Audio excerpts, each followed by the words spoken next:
Dr. J, as we affectionately call you, Dr. Adams Gaston, from the faculty and the staff at the School of Social Work, and on behalf of each individual student, I am truly pleased to be able to congratulate you on this wonderful occasion of your inauguration.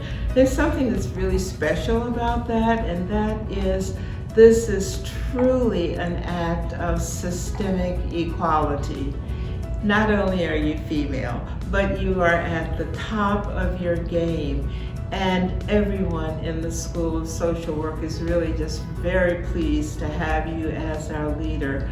We also feel that you bring such a culture of care and the 5 pillars to the School of Social Work and to the university. We want to say to you again, congratulations, congratulations, and more congratulations.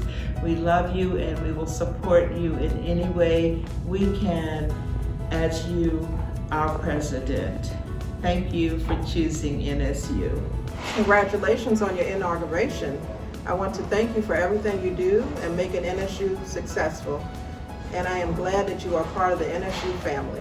Congratulations, Dr. J. The Spartan family loves you. Behold the green and gold.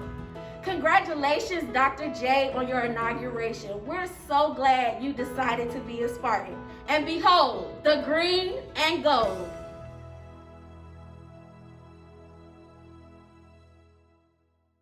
Well, hello, and I greet my Spartan family. I am Pastor Keith Ivan Jones, the pastor of the Great Shiloh Baptist Church, Norfolk State University's closest church neighbor, right across the street from Park Avenue at 745 Park Avenue. And I greet you, Dr. Javon Adams Gaston, First Gentleman Demetria Gaston, and to each of you in my Spartan family. Thank you for giving me this opportunity to give this brief devotional message on the occasion of your inauguration. What a wonderful and special time this is, and I am grateful that you have allowed me to say to you formally, welcome to Norfolk State University.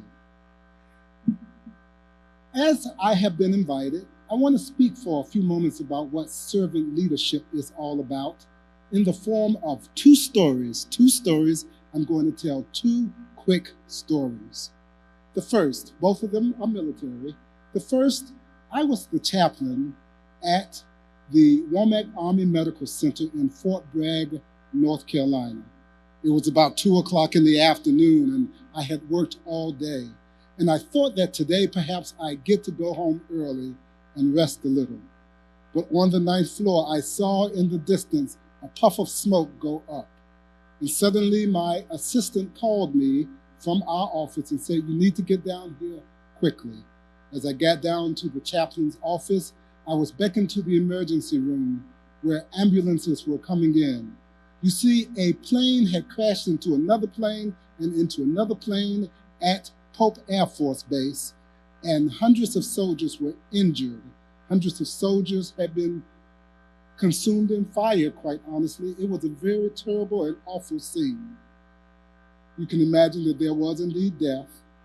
And this was a time, my brothers and sisters, for intense pastoral care and response to a crisis.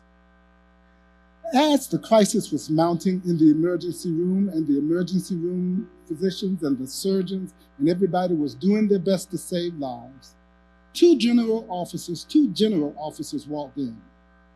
One walked in, and immediately an entourage of people who were medical staff had the charge of escorting him through the emergency room as he said, what's wrong with this one?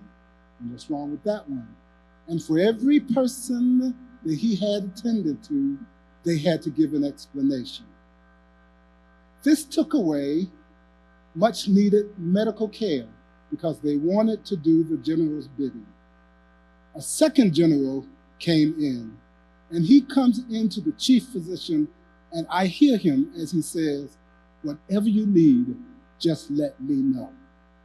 Both of them had the same rank, both of them had the same purview, both of them had the same authority. One saw his authority as gaining information, but the other saw his authority as that which would give assistance. True leadership, my brothers and sisters, never looks to get. True leadership, true servant leadership, always looks to give. It's best seen in the second story. I have a friend up in Northern Virginia.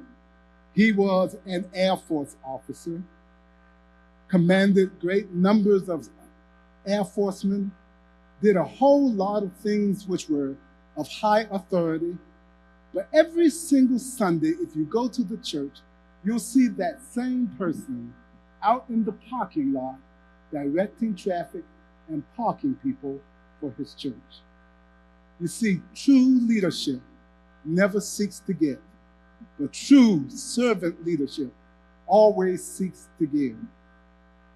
Jesus says, if any person will come after me, let him or her deny themselves and take up their cross. Last time I checked, that was an implementation of death. Take up their cross and follow me. You see, true leadership, true servant leadership, never seeks to get, but it always seeks to give. I welcome you, Dr. Javon Adams Gaston. We're following you. We're running behind you. We'll be your great cloud of witnesses, cheering you on. And my sister, my president, as you serve as a servant leader, will always support you. Welcome to Norfolk State University.